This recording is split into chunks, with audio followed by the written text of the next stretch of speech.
ibibaye muri kano kanya byongeye guhungabanya isi nyuma yaho tumaze ibyumweru bibiri dufite agahenge. Ndavuga intambara ya Iran na Amerika.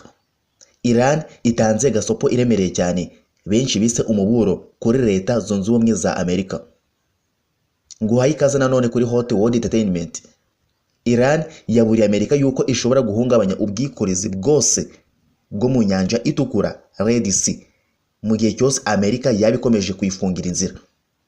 Ingabo za Iran zatangaje umuburo ukomeye zivuga ko zishobora kwagura amakimbirane zikayarenza mu muhanda wo muri Hormuz zikagera no mu nyanja itukura. Ni mu gihe Amerika yakomeza gufunga inzira z'amato yayo nk'uko byatangajwe n'abayobozi b'igisirikare cya Iran.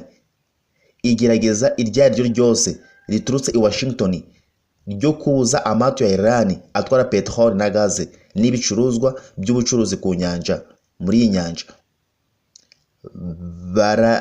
bazarifata nko kurenga ku masezerano y'agahenge bizwi nka ceasefire.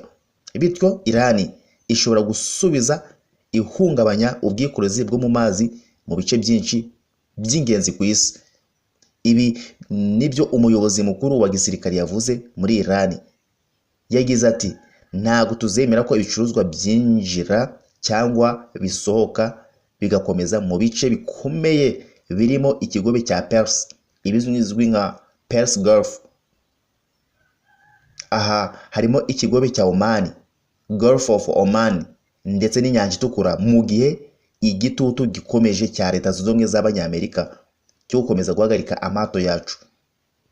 Ni ibintu bitakiriwe neza n'isi, ariko ni ibintu byagaragaje yuko igihugu cya Iran atari agafuka imvugo rimwe isaha n'isaha cyakora akantu.